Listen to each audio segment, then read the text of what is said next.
I'm going to tell you the story of Daniel Hayes, a 38-year-old black D agent in Atlanta who gets pulled into a web of corruption after an illegal traffic stop on a desolate Georgia road.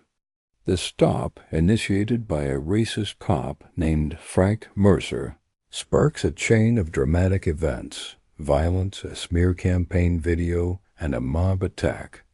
Daniel uncovers a corrupt network led by Senator Richard Langley, who uses his political power to shield a transnational drug trafficking ring.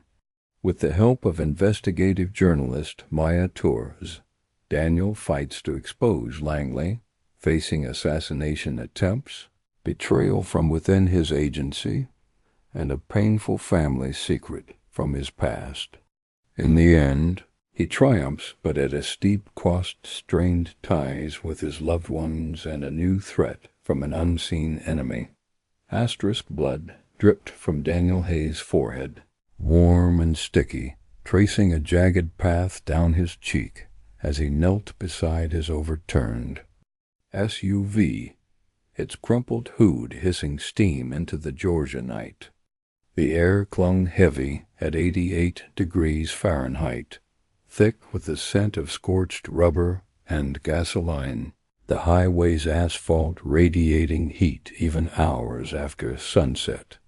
Two cops loomed over him, their flashlights blinding, pinning him in a harsh white glare. "Officer!" Frank Mercer, wiry and sneering, his pale face flushed under a sweat-stained cap, spat a racial slur that cut sharper than the glass embedded in Daniel's palm. "Stay down, boy," Mercer growled, his pistol cocked, the barrel inches from Daniel's temple. Beside him, Officer Joe Carter, stockier, his uniform stretched tight over a barrel chest, gripped a baton, his eyes glinting with contempt and unease. Daniel's wrists burned under the cuffs, the steel biting deep, drawing thin streams of blood that stained his white dress shirt crimson. His six-wound frame was hunched, but his hazel eyes burned steady, unyielding, locking on to Mercer's sneer.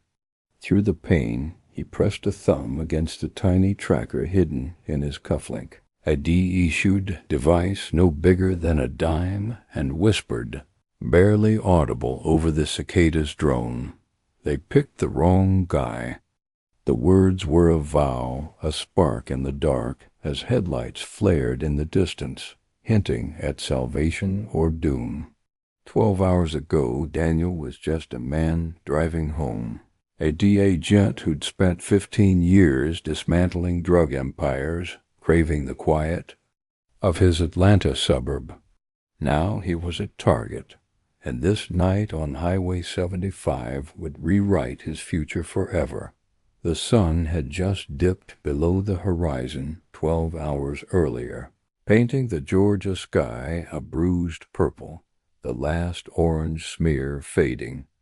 Over the pine-dotted hills, Daniel Hayes cruised north on Highway 75, 50 miles south of Atlanta, his black SUV humming at a steady 60 miles per hour.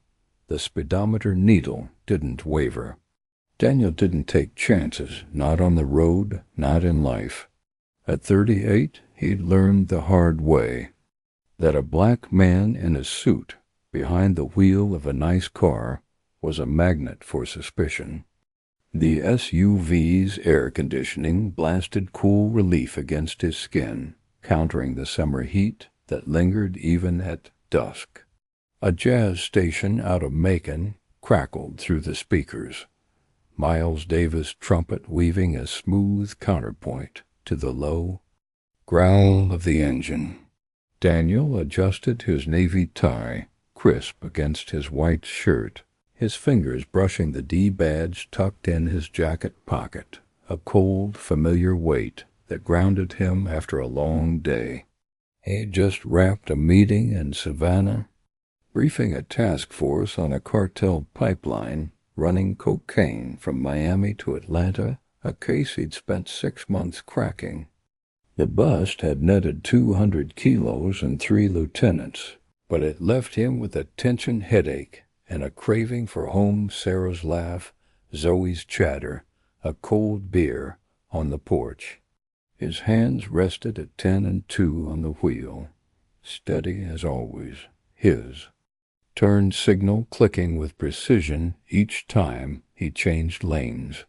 He'd driven this stretch 100 times, knew every curve, every gas station, every speed trap. The odometer ticked past 180,000 miles, a testament to the roads he'd traveled, the nights he'd spent chasing justice instead of sleep. Tonight it was just him, the open highway, and the promise of a weekend off, his first in months. The nearest town, Locust Grove, was 20 miles back, its neon-lit diner a fading memory in the rearview. The landscape was desolate scrubby pines, red clay banks, and the occasional billboard touting peach stands or Jesus. A lone pickup had passed 10 minutes ago, its tailgate rattling before vanishing into the dusk. Daniel was alone, or so he thought. Then a flash of red and blue stabbed through the rearview mirror, sharp and silent, no siren to soften the blow. Daniel's gut twisted. That old, familiar sinking feeling he'd known since he was 16, pulled over for looking suspicious in his dad's old Buick. He checked the dashboard, speed steady at 60, gas tank 3/4 full, nothing out of place. Not again, he muttered, the words a reflex. Bitter from the 4 stops he'd endured in the last year alone, each one starting with that same glare in the mirror, that same assumption that his skin made him a criminal. He eased the SUV onto the gravel shoulder, tires crunching, kicking up a faint dust cloud that swirled in the headlight's beam. He cut the engine, the jazz fading to static, the silence of the Georgia night pressing in, thick and heavy. The temperature outside was held at 88 degrees Fahrenheit, the air sticky, carrying the faint buzz of cicadas and the distant howl of a coyote. Daniel adjusted his tie again, a habit from years of facing scrutiny with dignity, his fingers grazing the badge in his pocket. He knew the drill keep hands visible, voice calm, no sudden moves. He'd learned it young, drilled into him by his father, a cop himself until a case went bad 20 years ago. The rear view caught a figure stepping from the cruiser behind, a tall silhouette framed against the fading sunset, and Daniel braced himself as Officer Frank Mercer came into view. Mercer was lean, maybe 40, with a sunburned neck peeking above. His navy uniform collar, his badge glinting under a sweat-stained cap. His lips curled into a sneer that didn't bother hiding the contempt in his pale gray eyes, a swagger in his step that screamed small-town tyrant, the kind of man who ruled these back roads like a king. He didn't tap the window or sweep his flashlight like protocol demanded. He just planted his boots 2 feet from Daniel's door and barked, "License and registration, boy." The word landed like a slap dripping with venom, not even pretending to glance inside to see who he was dealing with. Daniel kept his tone even, years of training locking the anger behind a wall of calm. "Can you tell me why you pulled me over, officer?" It was a fair question, one the law entitled him to. But Mercer didn't bite. He leaned closer, his shadow spilling across the open window, his breath sour with chewing tobacco. "You people always think you're above the law, don't you?" he snapped, slamming his fist on the SUV's hood. The metal buckled with a Sharp clang, a dent the size of a fist blooming under his knuckles, jagged and ugly, a mark as much about claiming Daniel as ruining his car. Daniel's jaw clenched, his fingers curling around the steering wheel until his knuckles paled. But he didn't flinch. He'd seen this script before, written in the blood and bruises of men like him, long before he was born. Mercer wasn't here for a busted taillight, not with that word people hanging in the air like a lit fuse, not with that sneer promising something uglier than a ticket. The sky darkened another shade, stars piercing the velvet black above, and Daniel felt it in his bones. This wasn't just another stop to shrug off. This was a spark about to set his world on fire. He reached slowly for his wallet, deliberate, keeping his hands visible, because one twitch could turn this into a funeral. He pulled out his driver's license, the Georgia seal stark against the black leather, and slid it toward the window. But he didn't stop there. His voice cut through the tense silence, steady as steel. "I'm a federal officer, D. Check the badge in my glove box." It wasn't a plea, not a boast, just fact, cold and clear, the kind that had ended these stops before with stammered apologies. But Mercer didn't flinch, didn't even glance at the license. He snatched it, flicked it into the dirt outside. Like trash, the plastic skittering across the gravel, with a faint scrape drowned by his barking laugh. "D, sure, and I'm the damn governor. Nice try, boy." The word hit again, sharp as a blade, and Daniel felt it slice into him, but he kept his face a mask. Years of discipline holding the anger at bay. Mercer yanked the driver's door open with a creak of metal, barking out now. His pale eyes glinted with something feral, something that said this wasn't about papers anymore. It was about power, about putting Daniel in his place. Daniel didn't argue, not yet. He stepped out slowly, deliberately, hands raised just enough to show he was no threat. His 6'1" frame unfolded from the SUV with quiet dignity, his dress shoes crunching on the gravel, the humid night air tugging. At his tie, he towered over Mercer's wiry build, but the cop didn't back off, just stepped up, chest puffed, and shoved Daniel hard against the SUV. The vehicle rocked slightly as Daniel's back slammed into the doorframe, pain jolting up his spine. Mercer snarled, "You don't belong on my road, never did," the words dripping with racist venom, no subtlety left. Daniel felt the sting, but didn't blink, didn't give Mercer the reaction he was fishing for. He'd faced worse, survived. Worse, and he wasn't about to break for this backwoods bully with a badge.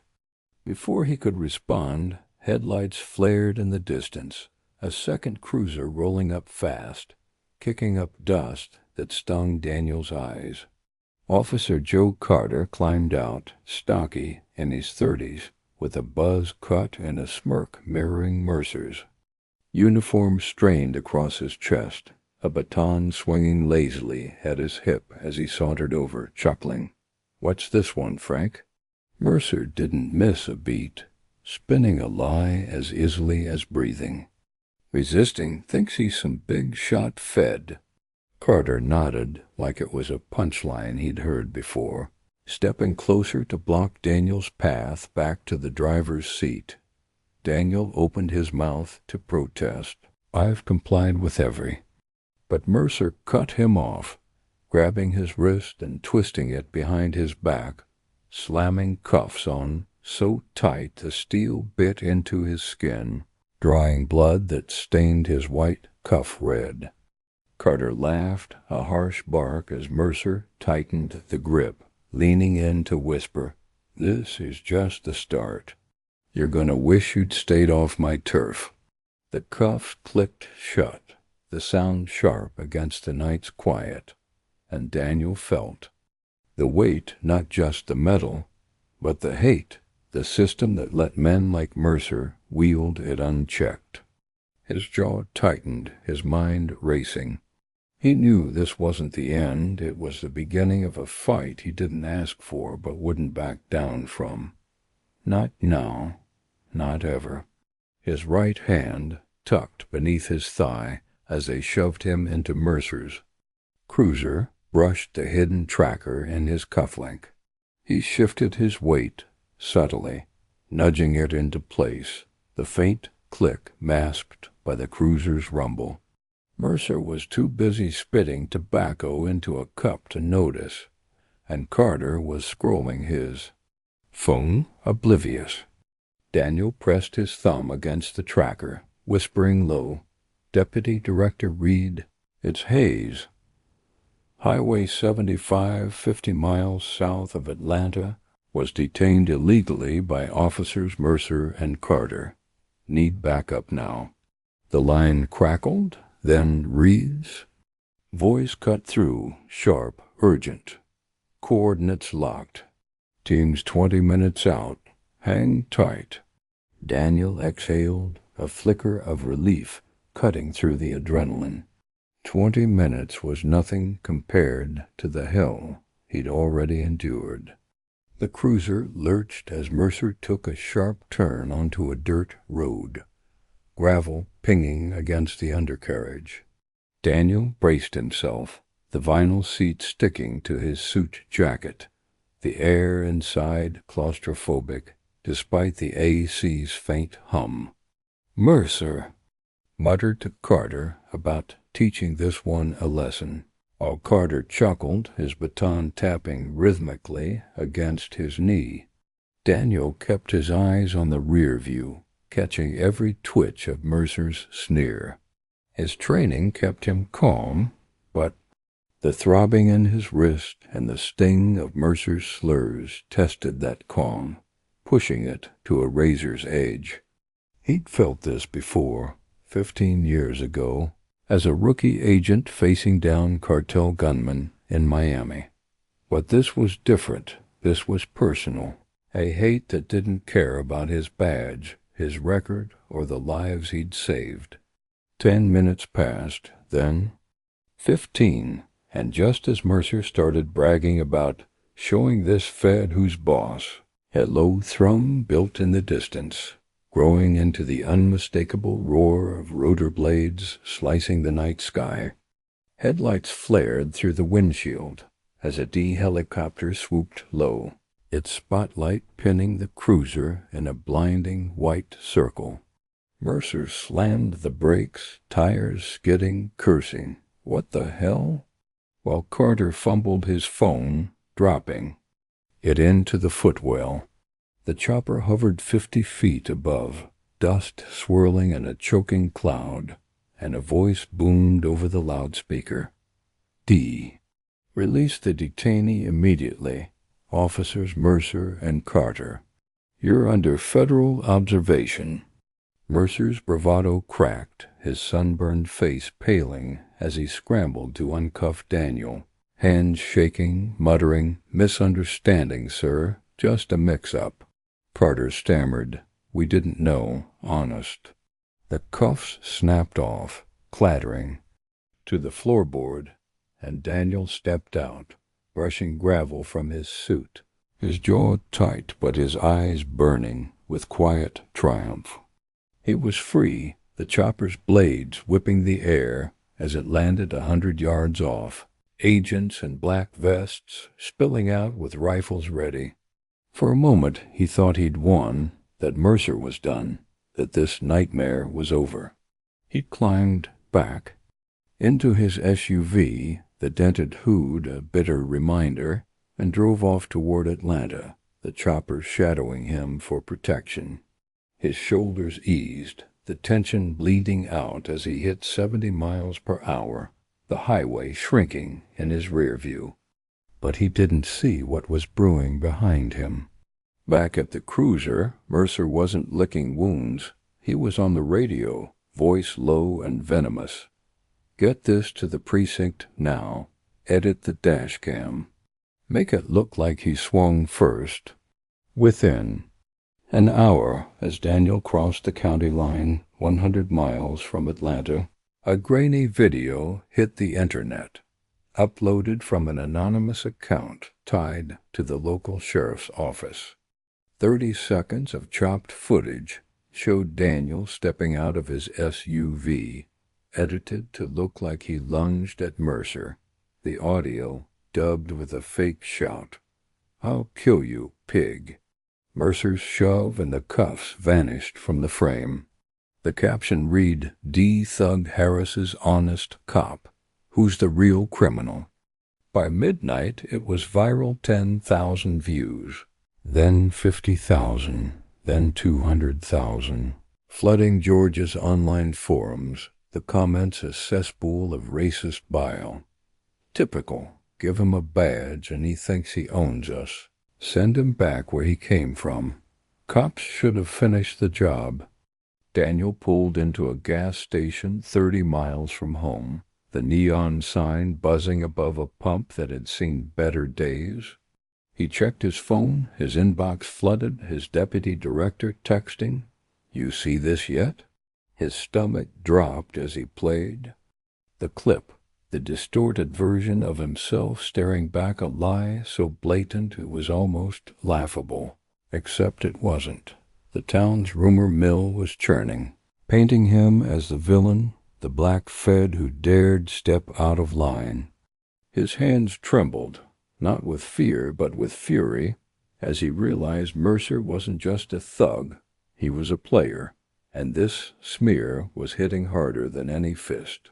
The gas pump clicked off, the tank full at 12 gallons, but Daniel didn't move, staring at the screen, the video looping. He knew this false victory was about to cost him everything he'd built, because out here truth didn't matter when hate had a louder voice. Daniel gripped the steering wheel, the gas station's flickering neon glow fading in his rear view. As he pulled back onto Highway 75, the engine humming at 70 miles per hour, the night swallowed the station's light, leaving only the endless black of the Georgia plains, the air still a sticky 88 degrees Fahrenheit, drying the blood caked on his cheek from the cuffs. His white shirt was a mess, stained crimson, his navy tie torn at the end where it caught on the SUV's door during the stop. His hazel eyes flicked to the road, then the mirrors, a habit from 15 years in the D, always watching for the next threat. The viral video 200,000 views and counting burned in his mind, turning him into a target for every racist with a grudge within 100 miles. He was 150 miles from where it started, the stars blurred by the wind whipping through the cracked windshield when he spotted them. 3 sets of taillights creeping up behind, too close, too synchronized. Their glow bounced off the asphalt like predators pacing a kill. Daniel eased off the gas, dropping to 60, testing them.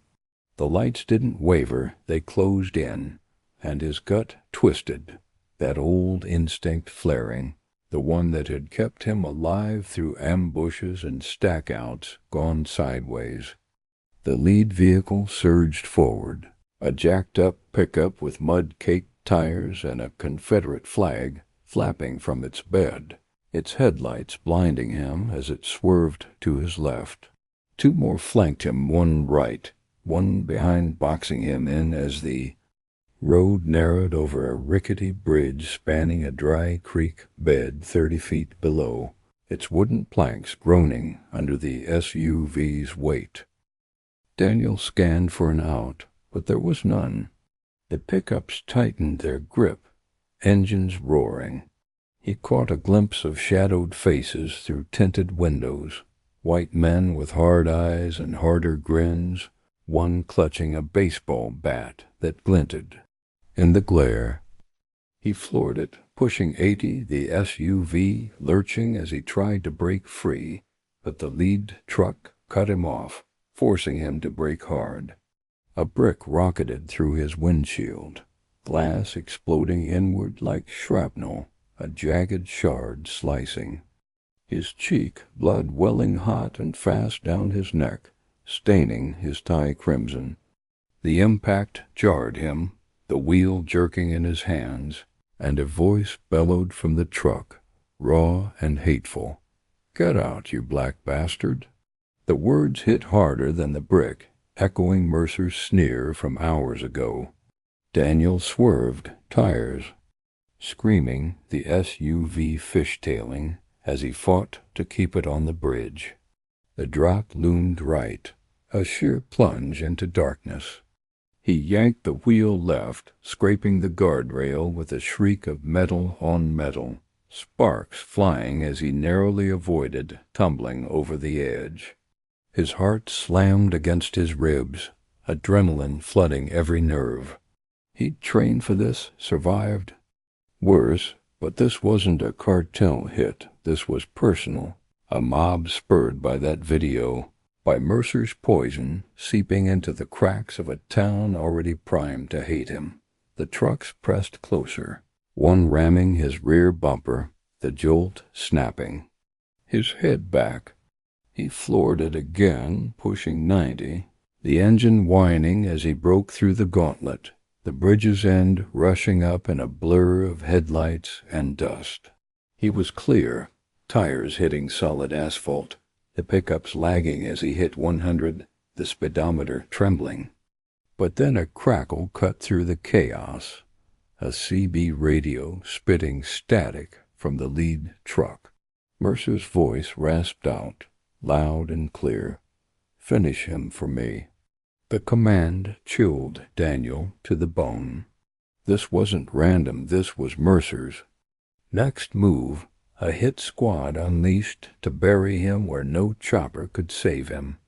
The trucks peeled off, their taillights fading, but Daniel's hands shook on the wheel. Blood dripping onto his lap, glass crunching under his shoes. He was alive, barely, his mind racing. Mercer wasn't done, and this mob was just the spark of a fire that would burn hotter. He wiped his cheek, the cut stinging, and muttered, "You're gonna regret this," a vow to himself to the night. Daniel Hayes didn't run, he fought, and this fight was just getting started. The horizon shimmered, heat waves dancing under the starlight as Daniel pushed the SUV to 90 miles per hour, the shattered windshield letting in gusts of humid air. He was 40, miles from Atlanta now, blood crusting on his cheek, the brick's impact a throbbing pulse in his skull. His navy tie hung in tatters, his white shirt a ruin of red stains from his wrists, his cheek, and his pride. His six-wound frame tensed, every muscle screaming from the crash, the escape, the relentless chase that had turned him from a D-agent into a fugitive in hours. The statewide alert, Daniel Hayes wanted for assaulting officers armed and dangerous, crackled. In his memory, Mercer's smug, "He's a dead man now," echoing like a taunt. A fuel gauge showed half a tank, maybe 12 gallons, enough to reach Atlanta if he pushed it. But his mind wasn't on the road. It was on Sarah, his wife of 10 years, and their 10-year-old daughter Zoe, waiting at home in their quiet suburb. Off I-285, oblivious to the storm Mercer had unleashed. He ditched his phone after the bridge, knowing it was a beacon for every cop in Georgia, but he'd stashed a burner in the glove box from an old APA cheap flip model with a cracked screen. He fished it out, dialing Sarah's number, his voice hoarse as it rang. Pick up," he muttered, needing to warn her, to keep them safe from the fallout he was dragging behind him, like a shadow 200 miles long. Sarah answered on the fourth ring, her voice sleepy but sharp. Daniel, where are you? It's past midnight. He cut in. Urgent. Sarah, listen, pack a bag. Take Zoe. Get to your mom's in Macon now. Cops framed me. They're coming. Don't ask, just go. There was a pause, a rustle of sheets, then her breath hitched. What? Framed? Daniel, what's... The line cut dead, a burst of static swallowing her words. He redialed. Nothing, just silence. His gut twisted. He was too late. Mercer's. Reach was longer than he'd thought, and Sarah and Zoe were in the crosshairs. He floored the SUV, hitting 95, the engine whining, the city's glow faint on the horizon. Atlanta's skyline loomed 10 miles ahead, a chance to stop, breathe, and get help. He veered toward a precinct he knew from joint ops with Atlanta PD, a brick building off I-75 that had handled cartel busts alongside his team for 3 years. The SUV limped into the parking lot, tires crunching gravel, the dented hood rattling as he killed the engine. He was a mess, bloodied, bruised, his suit torn, but he was a damned D-agent, and he wasn't about to let Mercer's goons chase him into hiding like a fugitive from that doctored footage. Daniel stepped out, wincing as his dress shoes hit the pavement, the night air stinging the cut on his cheek. He adjusted his jacket, torn at the shoulder, the D badge still heavy in his pocket, a lifeline he'd clung to for 15 years. The precinct's neon sign buzzed overhead, casting a sickly green glow across the lot. He strode toward the glass, doors jaw set, mind racing with a planned report to stop. The mob, the video, get federal eyes on Mercer before this spiraled further. Inside, the desk sergeant, a wiry white man with a gray mustache, barely looked up from his coffee, muttering, "State your business," in a drawl more boredom than badge. Daniel pulled out his DID, the gold shield glinting under the fluorescent lights, and slammed it on the counter, voice steady despite the ache in his bones. Daniel Hayes, D. Atlanta. I was illegally detained by Officer Frank Mercer, attacked by a mob he incited. I need to file a report and speak to your watch commander now. The sergeant glanced at the badge, then at Daniel, his bloody shirt, his torn suit, and nodded slowly, gesturing to an interview room down the hall. All right, Fed, sit tight. Daniel followed, stepping into a cramped box of peeling paint and a metal table bolted to the floor, the door clicking shut behind him. He sank into a chair, the cold steel biting through his jacket, and for a moment he let himself hope, let himself believe these cops would see the badge, hear the truth, and back him up like the law demanded. 2 officers entered 10 minutes. Later, both white, both in crisp Navy uniforms. Officer Sam Grayson, tall and lean with a scar across his knuckles, and Officer Tom Burke, shorter, stockier, with a buzz cut and a smirk that didn't reach his eyes. They nodded at Daniel, Grayson saying, "Heard you had a rough night.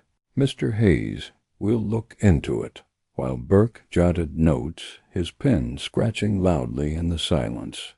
Daniel laid it out, Mercer's stop, the cuffs, the chopper rescue, the video, the bridge ambush, his voice steady, facts crisp, expecting action. But Grayson's eyes narrowed, Burke's smirk widened, and before Daniel could finish, the door's lock thumped shut. Grayson spun the key, chuckling. "Mercer's. Our brother. You're nothing here." Daniel's stomach dropped, his hands flexing against the table as Burke stepped closer, spitting in his face, the wet glob hitting his cheek with a sting. "D don't mean shit to us. You think you can roll in and cry wolf?" The saliva dripped, mixing with the blood already there, and Daniel wiped it off, slow, deliberate, his mind screaming betrayal. These weren't cops, they were Mercer's pack, and he'd walked right into their den. Grayson pulled out his phone, dialing with a grin. "Frank, you'll love this. He's here." Within an hour, the door swung open, Mercer strutting in. His sunburned neck redder than ever, his baton twirling like a toy in his wiry hands. He didn't hesitate, didn't speak, just swung the baton hard, cracking it across Daniel's jaw with a sickening crunch that snapped his head back. Pain exploded white-hot through his skull as he slumped against the chair, blood pooling. In his mouth, metallic and sharp, Mercer leaned in, breath sour, snarling. "You thought you'd snitch? Thought your fancy badge would save you?" He swung again, the baton slamming into Daniel's ribs, a dull thud stealing his breath. Daniel gasped, vision blurring, but his training kicked in, keeping him conscious, keeping him alive. He knew this beating was just Mercer's warm-up, a taste of the hell he had planned. The room spun, the fluorescent buzz deafening, and Daniel clenched his fists, blood dripping onto the table. He was down, not out, and Mercer was about to learn that the hard way. Daniel slumped against the cold metal chair, the taste of blood thick in his mouth, dripping from his split lip onto the scratched table. His jaw throbbed where Mercer's baton had cracked it, a white-hot pain pulsing with every shallow breath. His ribs ached from the second blow, a bruise blooming beneath his torn white shirt, now a patchwork of crimson from his wrists, his cheek, his mouth. The fluorescent lights buzzed overhead, casting harsh shadows across the peeling beige walls. The air stale and heavy at 80 degrees Fahrenheit despite the late hour. It was 40 miles from Atlanta, trapped in this concrete box, the precinct's neon sign flickering outside like a mocking beacon of the safety he'd thought he'd find. Mercer stood over him, wiry frame coiled with menace, his sunburned neck flushed as he twirled the baton, smirking. "You thought you'd run to your Fed buddies, huh?" He sneered while Grayson and Burke leaned against the locked door. Grayson's scarred knuckles flexing, Burke's smirk widening as he wiped spit from his chin. The betrayal stung worse than the beating, but Daniel's hazel eyes burned through the haze, tracking every move. 15 years in the D had taught him to stay sharp when the odds were stacked, and right now they were a tower ready to topple. His right wrist, raw from the cuffs, brushed the chair's armrest, and he felt it a loose pin in the cuff dangling. From his left hand, a sliver of steel bent just enough to work with. He'd noticed it when Mercer slammed him down, a sloppy mistake from a sloppy cop. Now it was his lifeline. Mercer paced, ranting about teaching you your place, his boots, scuffing the linoleum, while Grayson chuckled and Burke scrolled his phone, distracted. Daniel shifted, slow, deliberate, sliding the pin free with his thumb, his fingers steady despite the blood slicking them. He slipped it into the cuff's lock, feeling the mechanism give with a faint click, masked by a cough, harsh and wet, as blood spattered his chin. Mercer didn't notice, too busy swinging the baton in mock arcs. Daniel's mind raced 3 against 1, no gun, no backup, the door locked, but he had surprise, and that was enough. He waited, biding his time, until Mercer turned to laugh with Grayson. Then he moved, fast as a coiled spring, lunging up and slamming his elbow into Mercer's throat. A guttural choke cut off the cop's sneer as the baton clattered to the floor. Burke lunged, but Daniel grabbed the chair, swinging it hard, the metal frame cracking against Burke's skull with a sickening thud, dropping him limp to the ground. Grayson was on him next, fists flying, but Daniel ducked, years of training kicking in, and drove his knee into Grayson's gut, doubling him over. He snatched the keys from Grayson's belt, bolted for the door, and jammed the key in, twisting it open as Mercer wheezed, clawing for his radio. "Stop him, damn it!"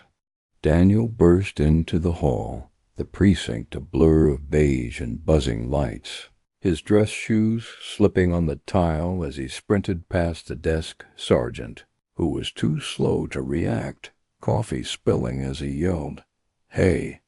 Daniel hit the parking lot, the night air a furnace against his lungs, and spotted a patrol car idling 20 feet away, keys still in it from a rookie's smoke break. He dove in, slammed the door, and floored it, the cruiser peeling out with a screech of tires, gravel spraying as he tore onto the interstate.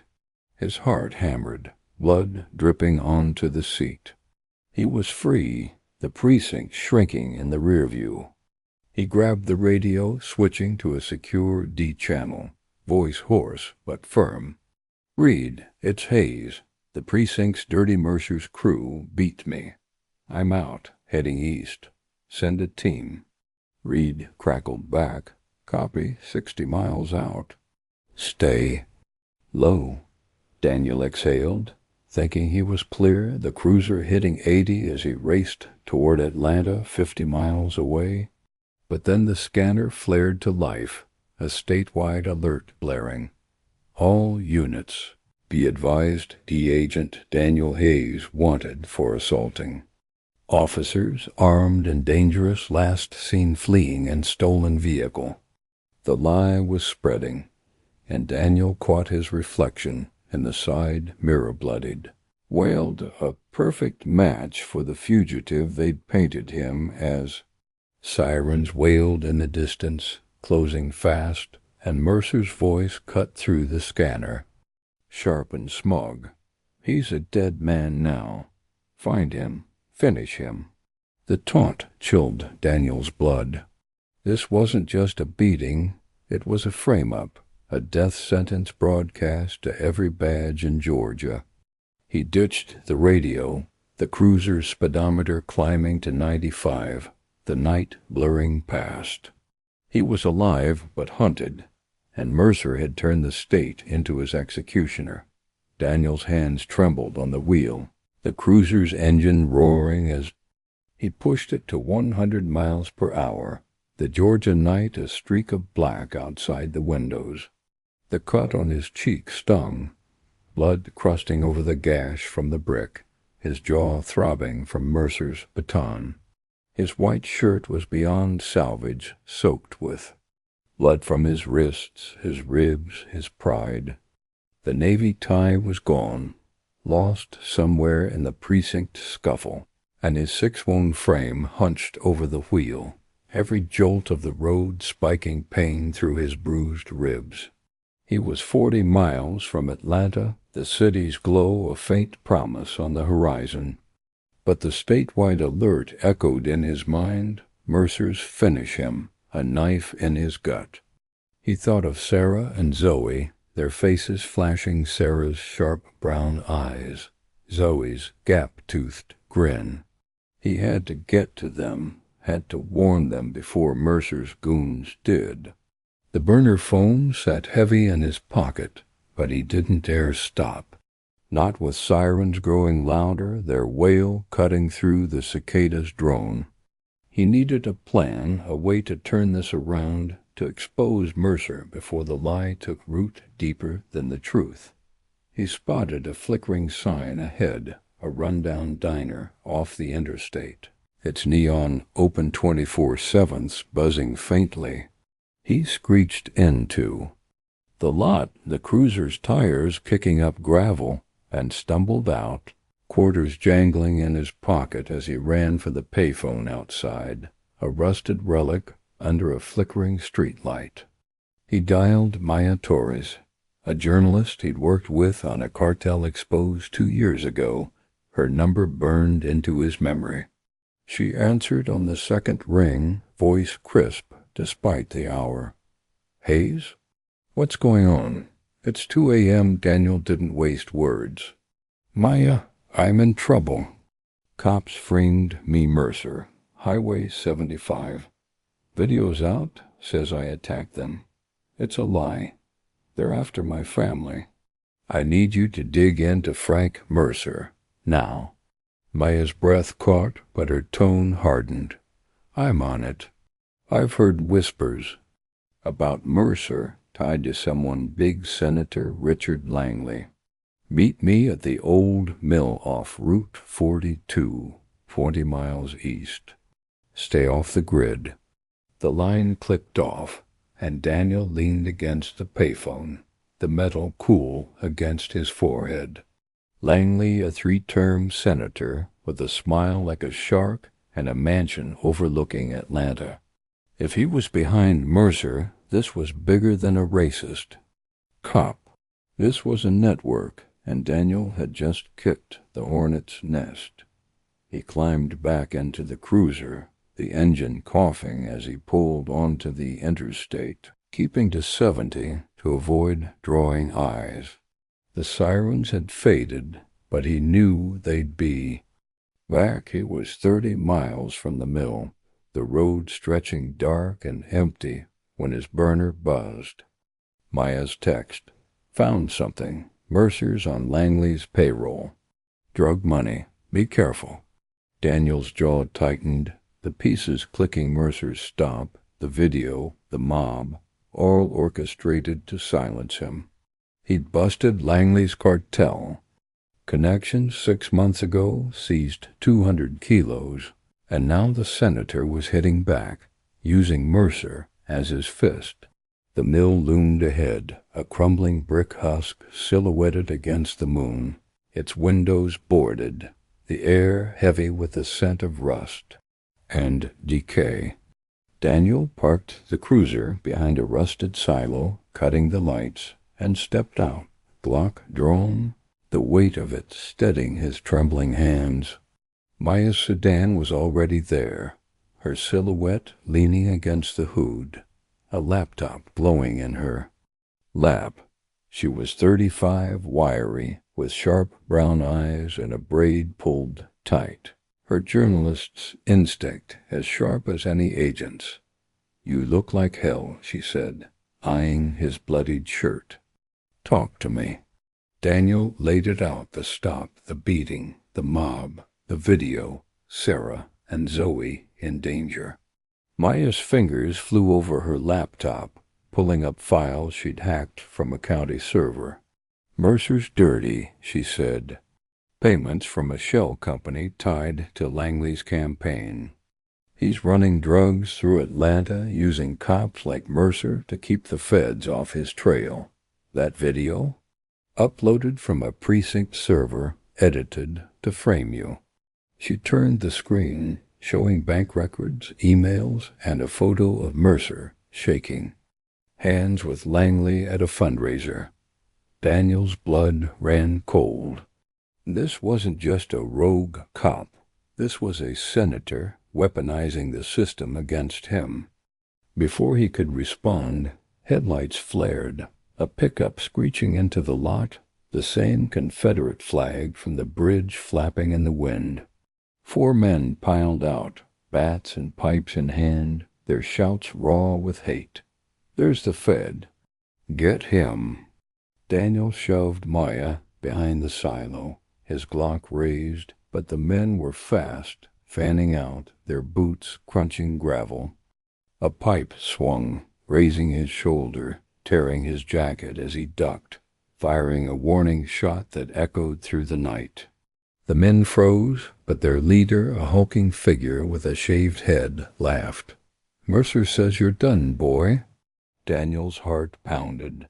but he held his ground, the Glock steady. "Tell Mercer he's digging his own grave." The men charged and Daniel moved, years of training kicking in. He tackled the leader, slamming him into the gravel, his fist cracking the man's jaw. Maya swung a tire iron from her car, dropping. Another, but the third caught Daniel's arm with a pipe, pain exploding as he stumbled. He fired again, clipping a man's leg, and the fourth bolted, the pickup peeling out as Maya dragged Daniel behind the silo. "We need to move," she panted blood. Daniel Hayes hunched over a splintered table in an abandoned warehouse off Route 42, the air thick with dust and the faint tang of mildew, the Georgia night pressing against the boarded windows. The glow of Maya Torres' laptop cast harsh shadows. Across his bloodied face, the cut on his cheek crusted over, his jaw throbbing from Officer Frank Mercer's baton back at the precinct 2 hours ago. His white shirt was a shredded ruin, stained crimson from his wrists, his ribs, his pride. The navy tie long gone, lost in the chaos of his escape. At 38, his 6'1" frame was taut with exhaustion, every muscle screaming from the beating, the mob attack on the bridge, and the skirmish at the old mill where Mercer's goons had nearly ended him. The warehouse 20 miles east of Atlanta was a temporary refuge, its rusted beams groaning under the weight of a sagging roof, the temperature holding at a sticky 85 degrees Fahrenheit despite the late hour. Maya, her braid frayed, her sharp brown eyes scanning the screen, tapped keys with a journalist's precision, pulling up files that tied Mercer to Senator Richard Langley. Daniel's hazel eyes flicked to the burner phone beside him, silent since the chilling text, "Your family's with us. Stop now, or they're dead." Sarah and his daughter Zoe were out there, in the hands of Mercer's or Langley's men, and every second tightened the noose around his neck. The news blared on Maya's laptop, a grainy clip looping. Daniel stepping from his SUV on Highway 75, edited to look like he lunged at Mercer. The fake shout, "I'll kill you, pig," dubbed over. The caption, "D-Thug Harris's Honest." Cop had hit 300,000 views, the comments a cesspool of racist venom. Maya glanced at him, her voice low. "We've got Mercer's bank records, Langley's shell companies, but we need hard evidence to bury them. DEA server has a deal. Logs, payoffs. We hit it tonight." Daniel nodded, blood dripping onto the table, his Glock heavy in his hand. He wasn't just a fugitive now. He was a man with nothing left to lose, and this fight was about to get uglier. The warehouse's silence was broken only by the distant hum of a freight train, its rumble fading into the night as Daniel cleaned. His Glock with a rag, the metallic click grounding him. His shoulder ached where a pipe had grazed it at the mill, the bruise blooming purple beneath his torn jacket. Maya closed her laptop, her face grim. Langley's running a drug pipeline through Atlanta using cops like Mercer to keep the feds off his trail. I've got a source in DEA. IT says there's a server in their downtown office with encrypted files on Langley's operation. We get in, we get the truth. Daniel's jaw tightened, the memory of Mercer's sneer, "You don't belong." On my road, melding with the text about Sarah and Zoe, he'd busted Langley's cartel connections 6 months ago, seized 200 kilos of cocaine, and now the senator was hitting back, weaponizing the system to crush him. "How do we get in?" he asked, voice hoarse, Maya pulled a USB drive from her pocket, its black casing glinting. "This has a backdoor script. Plug it into the server and it'll crack the encryption. But security's tight cameras, guards, keycard locks. You still got access?" Daniel touched the D badge in his pocket, the gold shield a bitter reminder. At the agency he'd served for 15 years. "My card's active unless they've locked me out already." A statewide alert. Daniel Hayes, wanted for assaulting officers, armed and dangerous, meant every cop in Georgia was hunting him, and the D might not be far behind. He stood, wincing, as his ribs protested, and checked the Glocks. Magazine, 10 rounds left. Let's move. They slipped out of the warehouse, the night air a furnace against Daniel's skin, the stars obscured by a haze of city glow 20 miles west. Maya's sedan was parked under a sagging oak, its engine ticking as they climbed in. She drove, keeping to back roads, the headlights slicing through fields of kudzu and pine. Daniel's burner buzzed. A text from Deputy Director Reed. "Teams 50 miles out. Stay low. Precincts stonewalling." Reed was clean, but Daniel couldn't risk exposure, not with Sarah and Zoe's lives on the line. He typed back, "Need you to check on my family. Atlanta PD's dirty." The sedan hit I-20, Atlanta's skyline looming, its glass towers glittering like knives against the black.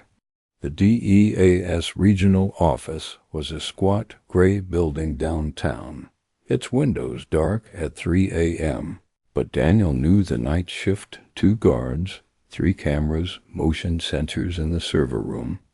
Maya parked a block away, in an alley behind a shuttered bar, the air heavy with the stench of spilled beer and garbage.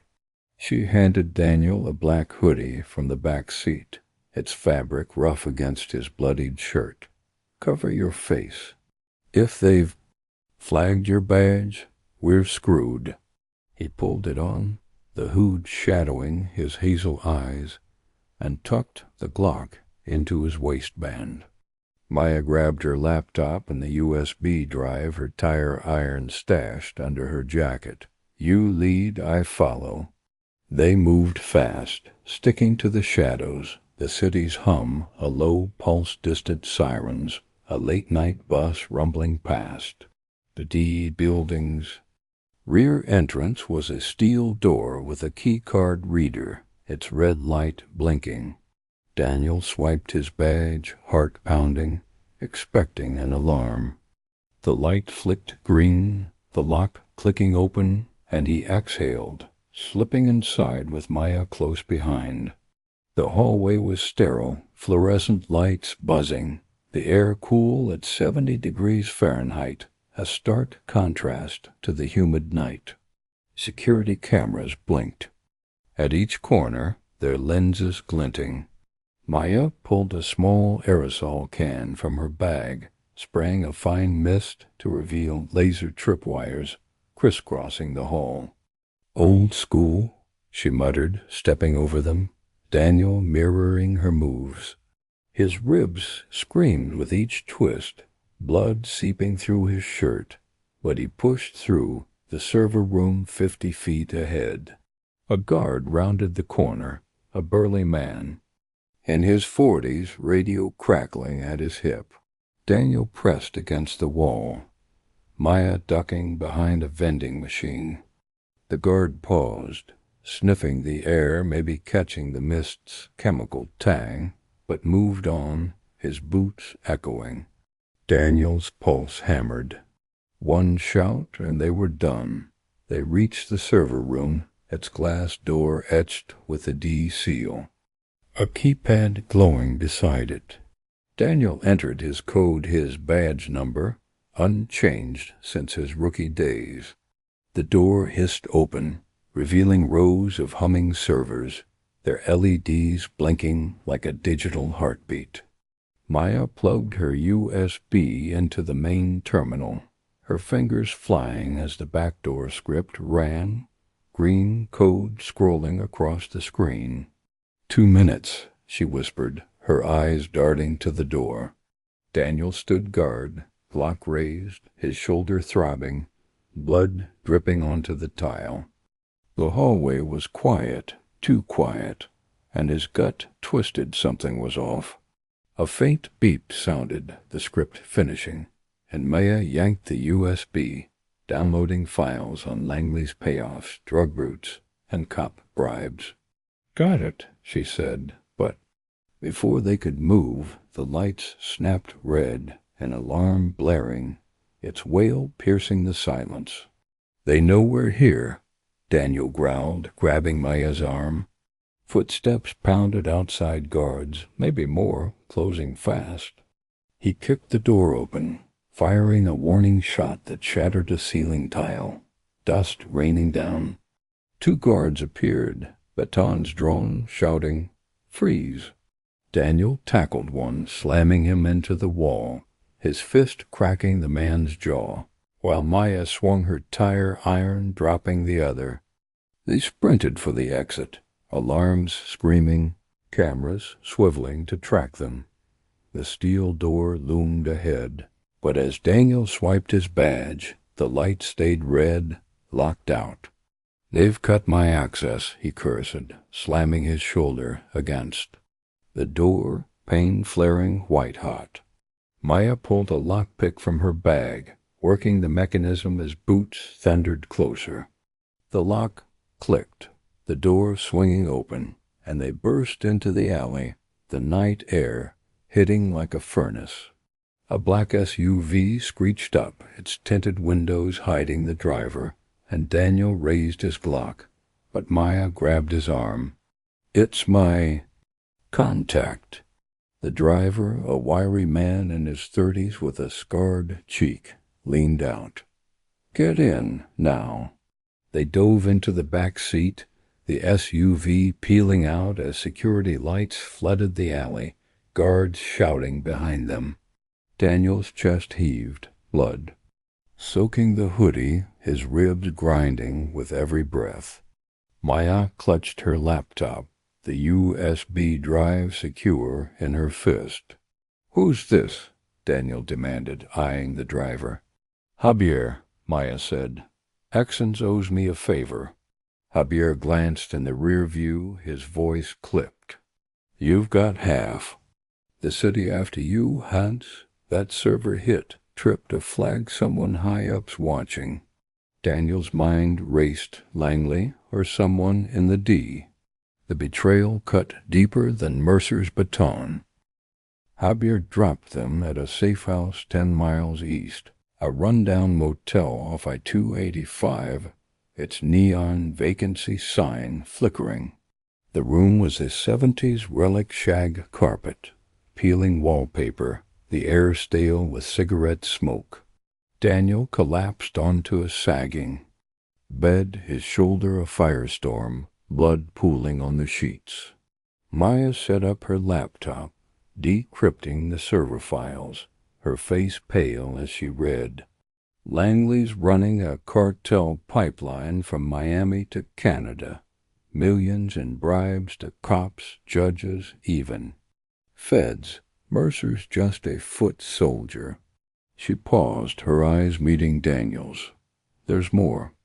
Your dad, James Hayes, he was on to Langley 20 years ago, working a drug case in Atlanta PD. Files say he was killed in a robbery gone bad, but it was a hit ordered by Langley to shut him up." Daniel's blood ran cold, his father's, face flashing stern, proud, a cop who'd taught him to stand tall. He'd been 18 when James died, the grief pushing him into the D, vowing to finish what his dad started. Now the truth twisted the knife. Langley had taken his father, and now his family. "Why didn't I see it?" he muttered, fists clenching, blood seeping through his fingers. Maya touched his arm, her voice soft. "You were a kid." But we've got Langley now. These files can bury him." Before Daniel could respond, the burner buzzed, a video call from an unknown number. He answered, and Sarah's face filled the screen, her brown eyes wide with fear, her braid frayed, a bruise blooming on her cheek. Zoe huddled beside her, 10 years old, her gap-toothed face streaked with tears, clutching a stuffed rabbit. They were in a dimly lit room with concrete walls, a single bulb swinging overhead. A voice off-screen, low and venomous, spoke. "Hayes, you're a hard man to kill. Stop digging, or they're next." The camera panned to a gloved hand holding a syringe, its needle glinting. Sarah's voice cracked. "Daniel, don't." The call cut off, static filling the screen. Daniel's heart stopped, rage boiling over, his fist slamming the table, splintering the wood.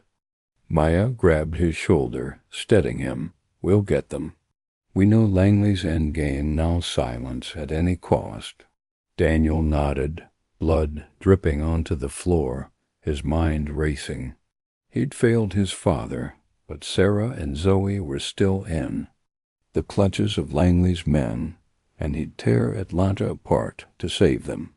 Maya's fingers flew, cross-referencing the files, her voice urgent. "Langley's got a safe house in Buckhead, 15 miles north of Front for his ops. It's our best shot to find Sarah and Zoe." Daniel stood, wincing, his Glock heavy in his hand. "We hit it now." But Javier, leaning against the door, shook his head. "You're a walking target, Hayes. Langley's got eyes everywhere, cops, drones, even in the D. You go in like this, you're dead, and they're no good to your family." Daniel's jaw clenched, but he knew Javier was right. His body was failing him, blood loss and exhaustion blurring his vision. Maya pulled a first aid kit from her bag, cleaning his wounds with antiseptic that stung like fire, stitching the cut on his cheek with a steady hand. "You need rest," she said, but Daniel shook his head. "No time." He swallowed 2 more painkillers, the bitter taste grounding him, and checked his Glock 6 rounds left. Javier sighed, tossing him a spare clip from his belt. "You're stubborn, hombre.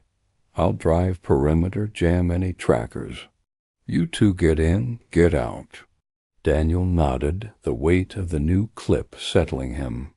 They had a plan, but it was a long shot, and the clock was ticking against Sarah and Zoe. They left the motel at 4 a.m., the night air cooler now, 80 degrees Fahrenheit, the city's glow a distant hum. Javier's SUV roared through Buckhead's quiet streets, mansions looming behind iron gates, oblivious to the war brewing.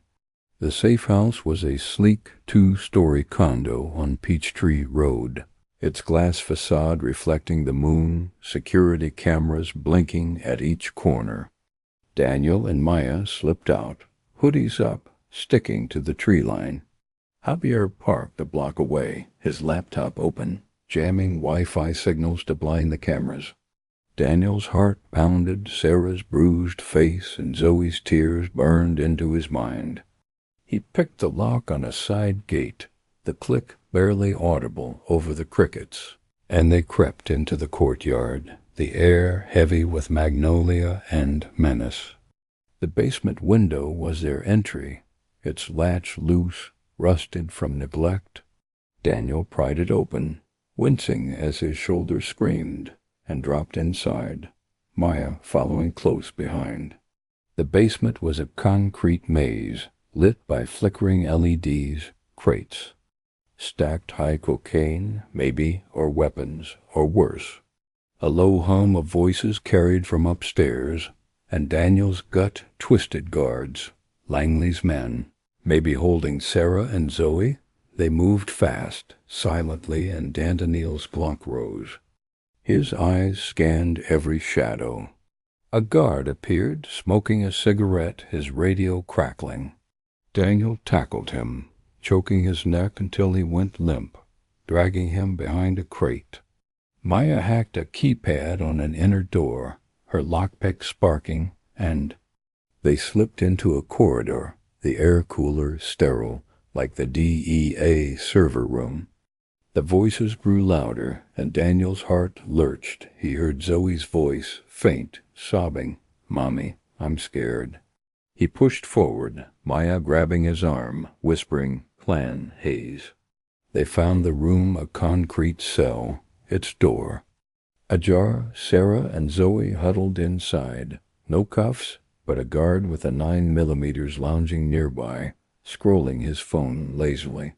Daniel signaled Maya, and they moved as one. He lunged, slamming the guard's head into the wall, while Maya slipped into the cell, pulling Sarah and Zoe out. Sarah's eyes met his, relief flooding but laced with fear. "They said you're a traitor," she whispered, clutching Zoe. Daniel shook his head. "It's a lie. Langley's behind it. We're leaving." But as they turned, a drone whirred. Overhead, its red LED blinking, a high-pitched whine cutting through the silence. It hovered 10 feet above, a sleek black quadcopter, armed with a dart gun, its barrel swiveling toward them. "Intruder alert," it intoned, mechanical and cold. Daniel shoved Sarah and Zoe behind a crate, firing at the drone, the bullet grazing its frame, sparking but not dropping it.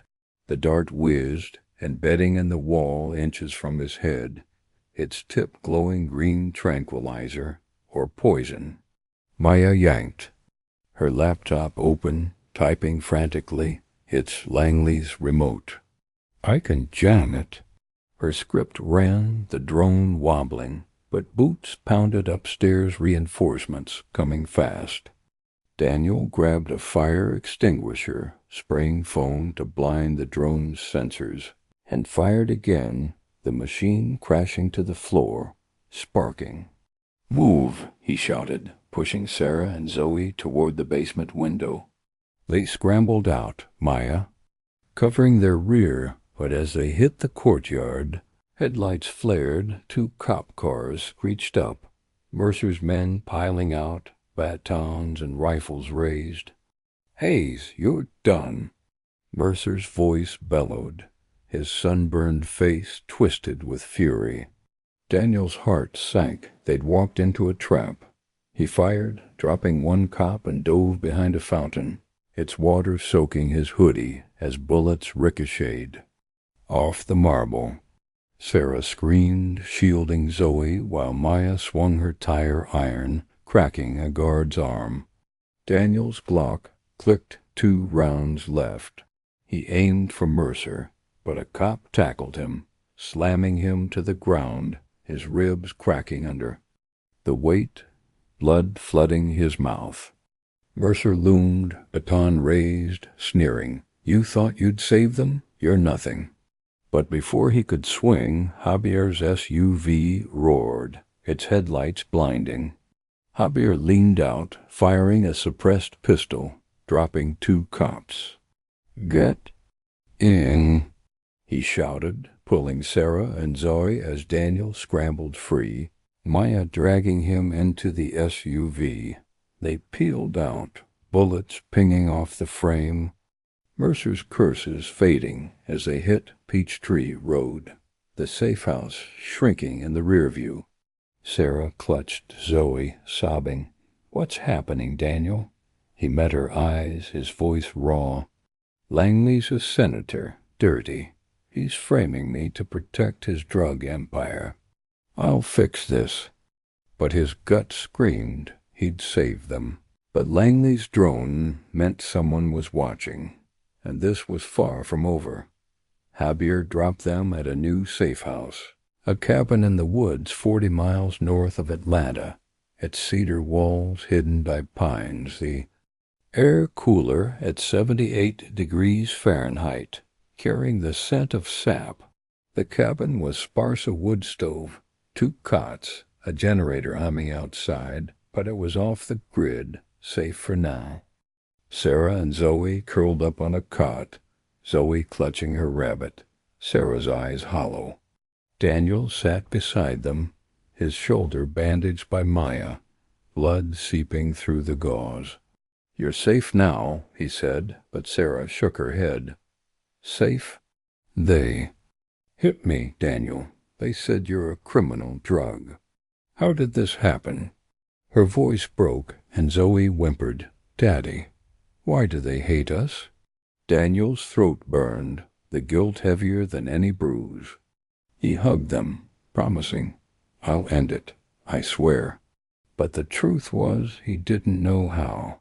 Langley's reach was vast, and Mercer was just a pawn.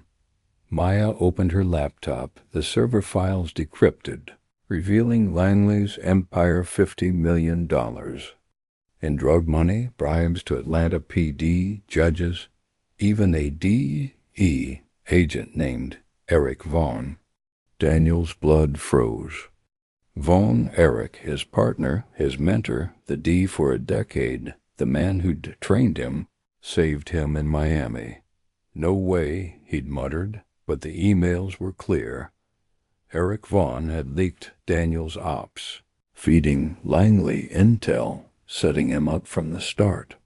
The betrayal cut deeper than Mercer's baton, a wound no stitch could close. Maya's voice was grim.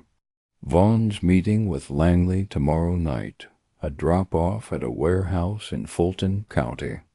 We can catch him, get proof." Daniel nodded, his jaw set, his rage burning through the pain. "We do." He'd trusted Vaughn, called him family, and now he'd face him, badge or no badge. The cabin's quiet was shattered by a low hum, faint but growing, like a swarm of bees. Daniel grabbed his Glock, stepping outside, the night air cool against his skin. A drone hovered 200 yards off, its red LED blinking, scanning the woods. "Langley," he growled, grabbing Maya's laptop. She ran her jammer, but the drone darted, dodging the signal, its camera whirring. Daniel fired, the shot echoing, missing as the drone climbed higher. "It's tracking us," Maya said, her voice tight. "We need to move." Daniel nodded, waking Sarah and Zoe, their faces pale with fear. They piled into Habier's SUV. The drone's hum fading as they tore through the woods, the cabin disappearing behind a curtain of pines. Daniel's mind raced Vaughn's betrayal, Langley's drones, Sarah and Zoe's fear. He'd saved them, but the war was escalating, and he was running out of time. They hit a new safe house by dawn, a condemned church in East Atlanta, its stained glass windows shattered, the air heavy with dust and decay. Sarah and Zoe slept in the pews, guarded by Habier, while Daniel and Maya pored over the files. The warehouse drop was set for 8 p.m.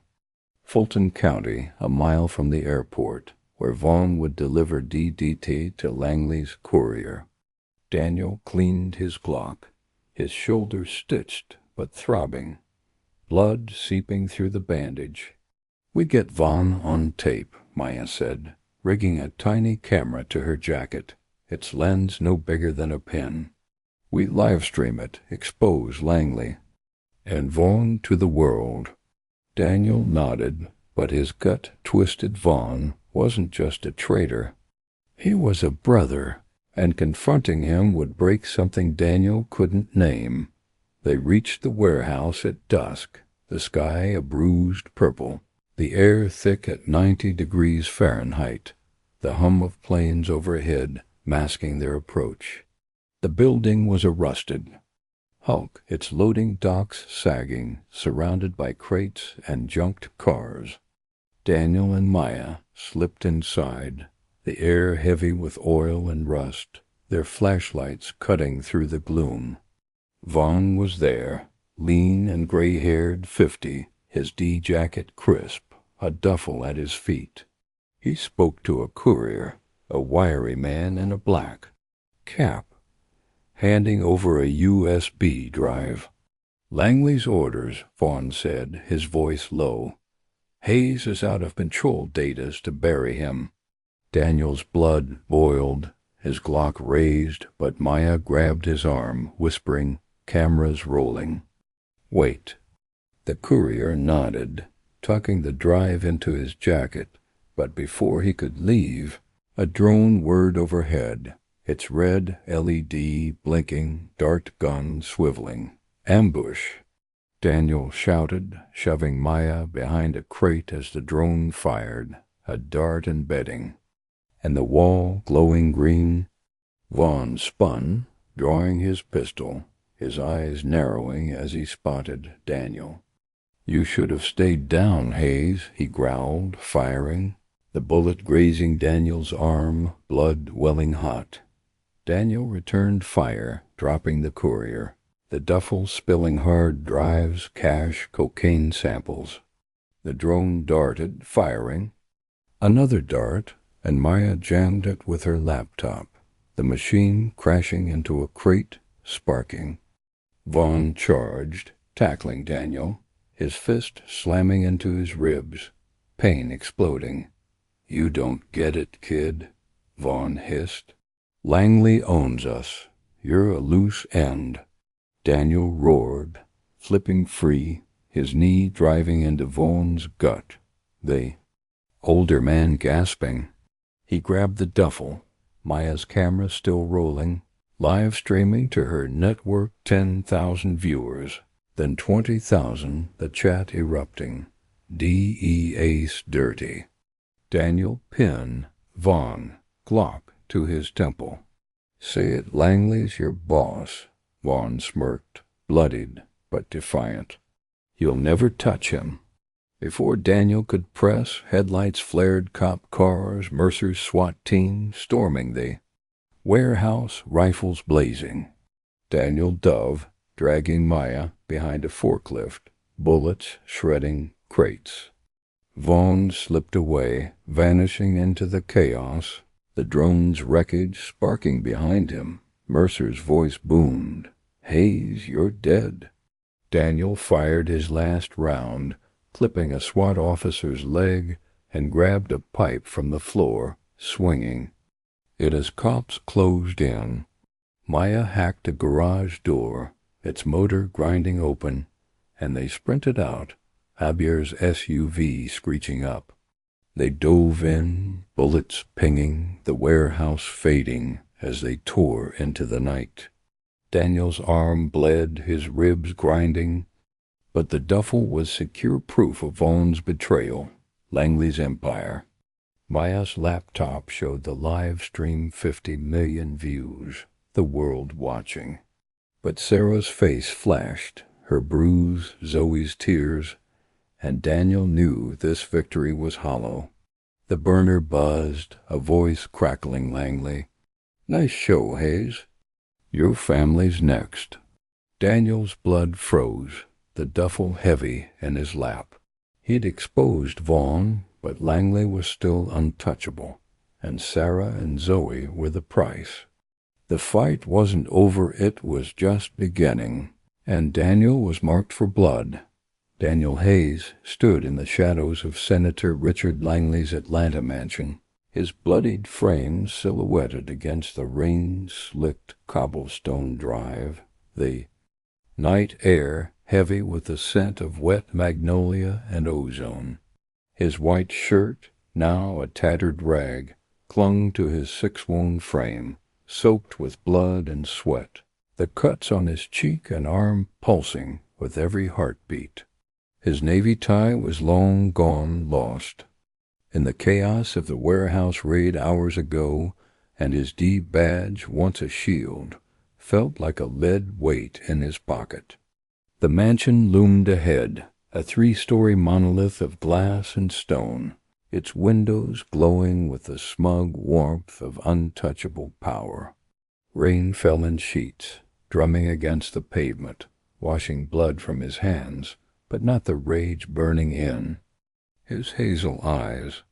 In his fist he clutched a USB drive, its black casing slick with rain, holding the recorded confession of Langley's crimes, drug trafficking, cop bribes, the murder of Daniel's father 20 years ago. The live stream of Eric Vaughn's betrayal at the warehouse had gone viral, 50 million views and climbing, exposing Langley's empire to the world. But Sarah and Zoe, his wife and daughter, were still out there, their faces Sarah's bruised. Cheek Zoe's tear-streaked eyes etched in his mind from that chilling video call. The text from Langley, "Your family's next," echoed like a death knell. Daniel whispered to himself, rain dripping from his brow, "This is for Dad, for Sarah, for Zoe." He checked his Glock 3 rounds left, the weight of it rounding him as he stepped forward, ready to end this war, no matter the cost. The rain-battered Atlanta, a late summer storm turning Peachtree Road into a river, the city's skyline blurred behind a curtain of gray.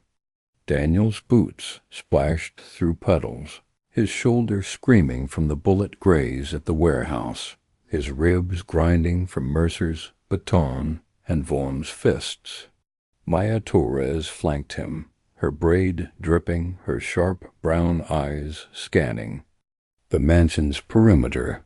Her laptop, tucked in a waterproof bag, held the live stream feed, still broadcasting to millions, the chat a frenzy of outrage and demands for justice. Javier, their Exxon's driver, idled a block away in his black SUV, his suppressed pistol ready, jamming signals to blind Langley's drones. Daniel's burner phone buzzed, a text from Deputy Director Reed. "Teams 30 miles out, Atlanta PD's. Dirty. Hold tight." But Daniel couldn't wait, not with Sarah and Zoe in Langley's hands, not with Mercer's SWAT team likely closing in. The mansion's iron gate loomed 50 feet ahead, its cameras swiveling, red LEDs blinking through the rain.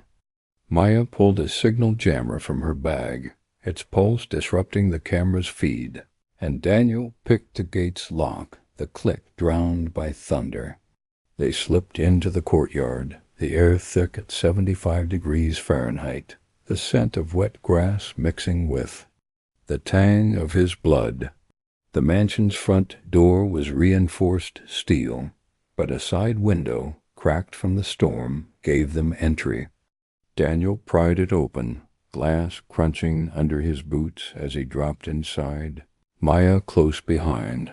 The foyer was a cathedral of Welth marble floors, a crystal chandelier, the air cool at 68 degrees Fahrenheit, scented with lavender from some hidden diffuser.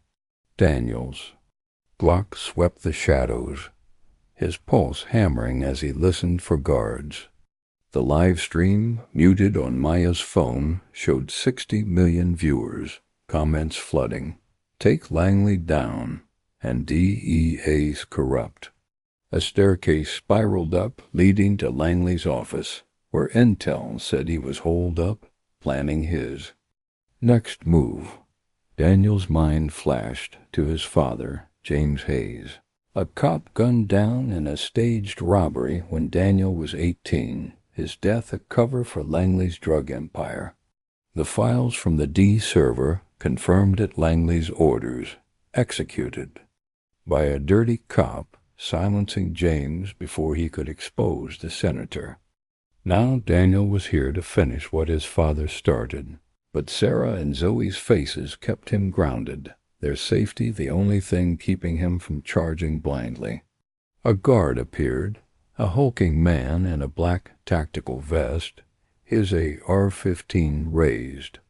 Daniel dove behind a sofa, firing a single shot that caught the guard's shoulder, blood spraying as he crumpled. the rifle clattering. Maya dragged the body into a closet, whispering, "We're clear, but more are coming." They moved up the stairs, Daniel's ribs grinding, blood seeping through his bandage, the USB drive heavy in his fist.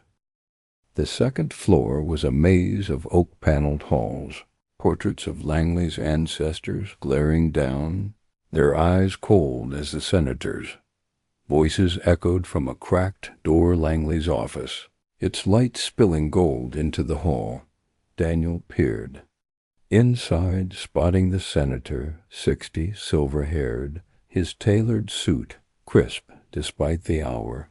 He paced, phone to his ear, barking, "Vaughn's burned, but Hayes is the problem. Find his family, finish it." 2 guards flanked him, their rifles slung, unaware of the storm about to break. Daniel signaled Maya, who activated her camera, the pin-sized lens on her jacket live-streaming every word. Langley's voice carried, smug and venomous. "Hayes thinks he's a hero, but he's just a loose end. Like his father." Daniel's blood boiled, the mention of his dad a spark to his rage. He kicked the door open, Glock raised, and roared, "Langley, it's over." The guards spun, but Daniel was faster, firing twice 2 rounds, 2 headshots, the guards dropping. Like stones, blood pooling on the hardwood. Langley froze, his phone clattering to the desk, his shark-like smile faltering. "Hayes," he sneered, "you're dumber than I thought." Daniel advanced, Glock trained on Langley's chest, the last round his only leverage. "Where's my family?" He growled, blood dripping from his arm, staining the floor. Maya stepped beside him, camera rolling, the live stream hitting 70 million views, the world watching as Langley's empire crumbled. The senator laughed, cold and sharp. "You think this ends with me? You're a speck, Hayes. My friends will bury you." Daniel grabbed him by the collar, slamming him against the desk, papers scattering ledgers, drug routes, bribes to cops. Like Mercer. "Talk, or I end you now," Daniel said, the Glock's barrel pressed to Langley's temple. Maya's voice cut through, calm but urgent. "He's stalling. Check the safe." She pointed to a steel panel behind a portrait, its keypad glowing. Daniel shoved Langley toward it, forcing his hand to the scanner. The safe clicked open, revealing stacks of cash, cocaine bricks, and a laptop Langley's private server, the heart of his operation. Maya plugged in her USB, downloading files, her fingers flying as the live stream captured every second. Langley's smirk faded, his eyes darting to the window, where headlights flared Mercer's SWAT team, rolling up fast. Daniel's heart sank. "They're here," he muttered, dragging Langley to the floor as bullets shattered the windows, glass raining. Maya ducked, clutching the laptop, the download at 80%. Daniel returned fire, his last round spent, the Glock clicking empty. He grabbed a guard's fallen AR-15, its magazine half full, and sprayed the courtyard, dropping 2 SWAT officers. Mercer's voice boomed over a megaphone. "Hayes, you're surrounded. Give up." Daniel's ribs screamed, his vision blurring, from blood loss, but he held the line, protecting Maya as she finished the download. The safe's laptop beeped, files secure, and Maya uploaded them to her network, the live stream spiking to 80 million, exposing Langley's bribes, drug deals, and the hit on Daniel's father. The chat exploded. "Arrest him!" and "Justice! FOR Hayes." But Mercer's team advanced, flashbangs bursting, smoke choking the room. Daniel dragged Langley to a back stairwell, Maya following, the senator's protests drowned by the chaos. They hit the basement, a concrete maze of crates and pipes, the air thick with dust and gunpowder. Daniel's burner buzzed a reed. Team's 10 miles out. Hold on. But 10 miles was an eternity with Mercer closing in. They found Sarah and Zoe in a locked cell, their faces pale, Sarah's bruise darker now, Zoe clutching her stuffed rabbit, tears streaming. Daniel kicked the door open, the metal screeching, and pulled them into his arms, their warmth grounding him despite the pain. "I've got you," he whispered, but Sarah's eyes were cold, her voice shaking. "You brought this on us, Daniel. They hurt us because of you." The words cut deeper than any bullet, but there was no time to argue. Mercer's boots echoed above, his voice snarling. "Find them." Daniel led them through the basement, Maya covering their rear with the guard's rifle, her camera still rolling. They reached a service tunnel, its rusted grate leading to the street, but as Daniel pried it open, a drone whirred overhead, its red LED blinking, dart gun swiveling. "Langley's tech," Maya cursed, jamming its signal, but the drone fired. A dart grazing Daniel's leg, his vision swimming as the tranquilizer hit his bloodstream. He stumbled, Sarah catching him, her hands trembling but strong. "Stay with me," she whispered, and Daniel fought the haze, dragging the grate open. They spilled into the rain, Javier's SUV screeching up, bullets pinging off its frame as Mercer's team poured out of the mansion. Javier floored it, the SUV roaring through Atlanta's streets, rain blurring the windshield. Daniel slumped in the back seat, Sarah and Zoe beside him, Maya clutching the laptop, the live stream at 90 million views. Langley, cuffed in the front seat, sneered, "You've got nothing, Hayes. My friends will end you." But the files were live, broadcast to the World Bank transfers, drug logs, Vaughn's betrayal, the hit on James Hayes. The FBI descended, alerted by the live stream, their sirens cutting through the storm as they swarmed Langley's mansion, arresting Mercer and his team. Daniel's vision faded, the tranquilizer pulling him under, but he heard Reed's voice over the radio. "We've got Langley. You're clear, Hayes." He woke in a hospital 12 hours later, his arms stitched, ribs taped, a TV blaring. Senator Langley arrested, drug empire exposed. The live stream had done its job. Langley's empire was dust, but Sarah's face loomed as she stood by his bed, Zoe asleep in her arms. "It's over," Daniel said, reaching for her, but Sarah pulled back, her eyes wet. "No, Daniel, I can't do this anymore. Zoe needs safety, not your war."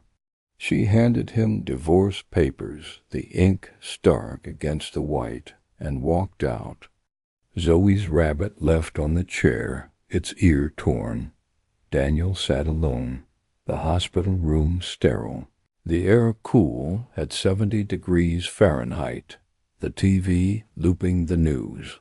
He'd won. Langley was in cuffs, Mercer was indicted, Vaughn was a fugitive, but the victory was ash. His father's killer was down, but his family was gone, and a note slipped under his door chilled his blood. "Well played, Hayes. The Black Triad sees you. You're next." The paper was black, its ink red, a symbol etched, a triangle with an eye, ancient, ominous. Daniel's hands shook, but his jaws set. He'd lost everything, but he wasn't done. The war wasn't over. It was bigger, darker, and he'd fight it alone if he had to. He stood, the rain still falling outside, and stepped into the hall. The note crumpled in his fist. his hazel eyes burning with a fire that wouldn't die. The hospital's fluorescent lights buzzed overhead, casting stark shadows across the linoleum. As Daniel limped down the hall, his hospital gown loose over his bandaged frame, his shoulder throbbed, the stitches pulling with each step, his ribs a dull ache under the tape. The note from the black triad burned in his pocket, its red ink and triangle symbol, a warning of a shadow larger than Langley. He'd exposed a senator, broken a drug empire, but Sarah's words, "Zoe needs safety," cut deeper than any dart. He'd saved them, but lost them, and the weight of that failure settled like lead in his chest. The TV in the waiting room looped the live stream, now at 100 million views, pundits dissecting Langley's fall, praising hero Daniel Hayes. But hero was a hollow word when his daughter's stuffed rabbit lay abandoned, its torn ear a silent accusation. He needed answers, needed to know who the black triad was and why they'd marked him. Maya waited outside, her sedan idling in the rain, her face grim but resolute. "You okay?" she asked, handing him a burner phone, its screen cracked but functional. Daniel shook his head, climbing in, the rain soaking his gown. "Not even close. What's next?" Maya's eyes met his, her voice steady. "The files mentioned a black triad, old money, global reach, and Langley was their puppet. They're not done with you." Daniel nodded, the note heavy in his hand. He'd fought for justice, paid the price, but the war was far from over. The rain fell harder, Atlanta's skyline fading, and Daniel Hayes drove into the night, a marked man with nothing left to lose but his fight. Thank you so much for listening to the story.